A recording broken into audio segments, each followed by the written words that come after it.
শেখার মধ্যেও একটা পার্থক্য আছে। বই থেকে শিক্ষা গ্রহণ করলে ঘুম চলে আসে, আর জীবন থেকে শিক্ষা গ্রহণ করলে ঘুম উড়ে যায়। যতই বড় হবে ততই টেনশন বেড়ে যাবে, আর টেনশন কখনো শান্তিতে থাকতে দেবে না। ওই টেনশন একদিন আমাদেরকে মৃত্যুর কাছে পৌঁছে দেবে। পিছনে ফিরে তাকানো হলো আবেগ, সামনে এগিয়ে যাওয়া হচ্ছে বাস্তবতা। যে শত্রু আপনাকে আক্রমণ করেছে তাকে ভয় পাবেন না, বরং যে বন্ধু আপনাকে তোষামত করছে তার থেকে সাবধান থাকুন। টাকাওয়ালা আত্মীয় আর বড় চাকরি করা আত্মীয়কে আত্মীয় বলে পরিচয় দেওয়ার আগে জেনে নিন আত্মীয় আপনাকে আত্মীয় মনে করে কিনা। নিজেকে ব্যস্ত করে ফেলুন, কোনো কাজ না থাকলে শুধু ঘুমান। গুটিয়ে নিন নিজেকে আশেপাশের মানুষ থেকে, দেখবেন আপনি ভালো আছেন। বাস্তবতা থেকে একটা জিনিস শিখেছি, চুপচাপ মেনে নিলে সবার কাছে ভালো থাকা যায়। ডিপ্রেশন থেকে মুক্তির আর একটা পথ হলো বন্ধুদের আড্ডা। কষ্টে থাকা মানুষগুলো সবসময় একটু বেশি হাসি খুশি থাকে কষ্টগুলো লুকোনোর জন্য। যাকে অন্যের পাশে দেখতে কষ্ট হয় তাকে নিজের পাশে যত্ন করে আগলে রাখতে হয়। আকাশ বদলায় সে তো মানুষের প্রয়োজনে, মানুষ বদলায় নিজের স্বার্থের কারণে।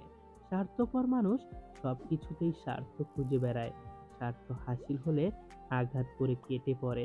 খুব পছন্দের কিছু সবসময় না পাওয়াই ভালো। শিক্ষা সবাই অর্জন করতে পারে, কিন্তু ভদ্রতা নয়। কিছু মানুষ চাঁদ এনে দেওয়ার গল্প বলে আকাশটাই কেড়ে নিয়ে যায়। ৩ ধরনের বুদ্ধিমান মানুষ থেকে দূরত্ব বজায় রাখুন। নাম্বার ১, যে বেশি বোঝে। নাম্বার ২, যে শুধু নিজেরটাই বোঝে। নাম্বার ৩, যে এক বললে আর এক বোঝে। ঋণ পরিশোধ করা যায়, কিন্তু উপকার কোনোদিনও শোধ করা যায় না।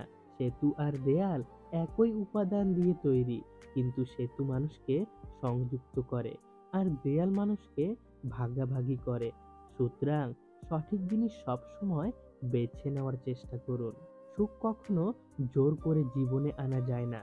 যখন আসে সবকিছু নিয়ে আসে, আর যখন যায় সবকিছু নিয়েই যায়। বর্তমান যুগে যে অপরাধ করে তাকে নয়, যে প্রতিবাদ করে সমাজ তাকেই খারাপ বলে। জীবনটা সহজ নয়, বেশি কথা বললে সবাই বলে পাগল, কম কথা বললে বলে অ্যাটিটিউড, আর শুধু কোনো কাজের জন্য কারো সঙ্গে কথা বললে বলে যে স্বার্থপর। পুরুষের ব্যক্তিত্ব তার কথায়, নারীর ব্যক্তিত্ব তার আচরণে। টাকা দিয়ে সবকিছু কেনা গেলেও যোগ্য সম্মান আর খাঁটি ভালোবাসা কখনো কেনা যায় না। হিংসা করে অন্যের ক্ষতি সহজেই করতে পারবে, কিন্তু কোনোদিনও নিজের উন্নতি করতে পারবে না।